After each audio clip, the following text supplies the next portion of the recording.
Kalimantan Timur merupakan provinsi yang direncanakan akan menjadi ibu kota negara kesatuan Republik Indonesia yang baru. Sejak ditetapkannya hal tersebut, pemerintah bergegas melakukan pembangunan infrastruktur untuk menunjang aktivitas dan mobilitas masyarakat. Samboja merupakan daerah di Kalimantan Timur yang memiliki mobilitas aktivitas masyarakat yang cukup tinggi. Saat ini, sudah terbangun jembatan Kuala Samboja yang menghubungkan desa Samboja dengan pasar Kuala Samboja. Jembatan Kuala Samboja dinilai kurang mampu untuk menampung volume lalu lintas yang ada. Selain itu, jembatan Kuala Samboja menggunakan struktur pilar di tengah bentang, sehingga mengganggu lalu lintas sungai di bawahnya. Maka dari itu, perlu dilakukan pembangunan jembatan yang baru yang konsepnya lebih efektif, efisien, dan unik. Jembatan yang akan dibangun memiliki panjang bentang rencana sebesar 80 meter dengan lebar 10 meter. Jembatan baru ini akan didesain menggunakan tipe truss arch. Konsep arch bridge dipilih karena memiliki bentuk yang unik pada struktur pemikulnya. Selain itu, tipe arch adalah tipe jembatan dengan kapasitas kekuatan yang besar. Pembangunan jembatan yang baru akan berkonsep pada pembangunan berkelanjutan, sehingga dalam prosesnya akan dilakukan dengan memilih material, metode konstruksi, dan pemanfaatan energi dengan tujuan untuk menjadi bangunan yang ramah lingkungan.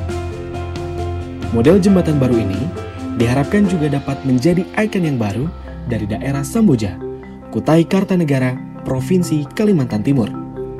Jembatan baru nanti akan dinamakan Jembatan Badrika Arai. Nama Badrika Arai berasal dari gabungan bahasa Sangsakerta dengan bahasa Dayak kuno.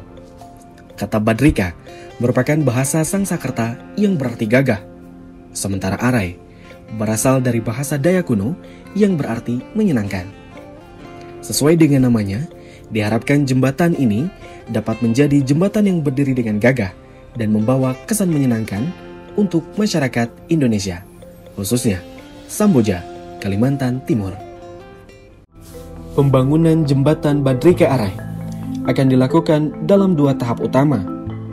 Tahap pertama adalah pembongkaran jembatan lama yang kemudian dilanjutkan dengan tahap selanjutnya, pembangunan jembatan yang baru. Tahap pembongkaran jembatan lama dilakukan dengan pembongkaran di lokasi jembatan lama, karena tidak memungkinkan untuk jembatan lama digeser terlebih dahulu keluar sungai. Pembongkaran jembatan ini dibantu oleh alat berat mobile crane.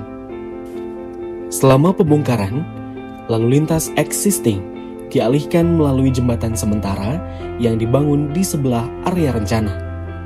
Jembatan sementara ini menggunakan struktur jembatan Bailey. Strukturnya merupakan struktur rangka sederhana yang terbuat dari komponen standar yang dapat dirakit dan dipindahkan secara mudah. Fitur dari jembatan ini yaitu panel yang disambungkan dengan pin dan lantai yang disambungkan dengan baut. Perancangan jembatan sementara ini mengacu pada buku teknologi jembatan sementara berbahan dasar material komposit keluaran dari PUPR. Langkah pertama pembongkaran yaitu dengan membongkar plat lantai, dilanjutkan bagian atas jembatan dengan bantuan mobile crane. Kemudian, langkah selanjutnya dengan membongkar bagian samping jembatan. Terakhir, pembongkaran abutment dan pilar yang berada di struktur bawah jembatan lama. Selanjutnya adalah pembangunan jembatan baru, Jembatan Badrika Arai. Pada tahap ini, dimulai dengan persiapan material jembatan. Sebagian besar material jembatan berasal dari supplier yang berada di kawasan Kalimantan. Pelaksanaan dimulai dengan erection untuk segmen atas jembatan.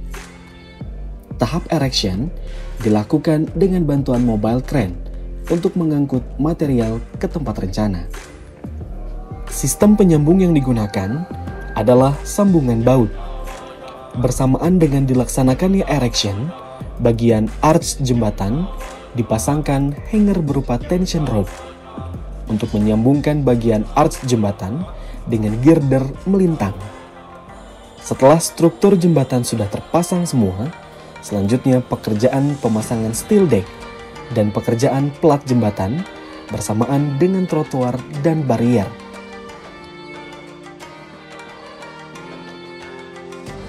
Desain jembatan Badrika Arai menghasilkan desain yang kaku, namun tetap ekonomis. Berat beban mati struktur jembatan hanya sebesar 2.931,515 kN. Dengan lendutan yang terjadi masih jauh di bawah lendutan izin yang sebesar 100 mm. Lendutan pada gelagar jembatan sebesar 66,705 mm dan 43,786 mm pada rangka truss arch. Rasio kapasitas penampangnya pun mendekati kapasitas dengan nilai rasio maksimum sebesar 0,924. Analisis diperkuat juga dengan memperhitungkan emisi karbon yang dihasilkan. Emisi karbon berasal dari material konstruksi dan emisi alat berat selama proses pembangunan jembatan. Pemilihan material menjadi salah satu hal yang penting dalam perencanaan struktur bangunan. Selain itu juga, perlu adanya inovasi dalam setiap pembangunan yang menunjang terlaksananya bangunan yang ramah lingkungan dan berkelanjutan. Pada jembatan ini, dipasang beberapa wind turbine portable di setiap atas menara jembatan. Turbin ini mampu mengkonversi energi yang berasal dari angin untuk dapat digunakan sebagai sumber listrik nyala lampu di jembatan Badrika Arai.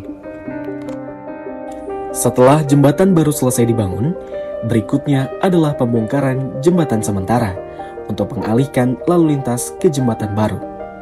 Jembatan Badrika Arai dilengkapi dengan lampu malam yang estetik, sehingga membuat keindahan pada jembatan, khususnya di malam hari. Lampu-lampu memanfaatkan energi listrik yang tersimpan pada wind turbine portable. Bentuk jembatan Badrika Arai sangat memungkinkan untuk dijadikan landmark baru kawasan Samboja dan Kalimantan Timur. Pembangunan jembatan Badrika Arai juga menjadi simbol kemajuan infrastruktur Indonesia, khususnya di Kalimantan Timur, yang akan menjadi ibu kota negara kesatuan Republik Indonesia yang baru.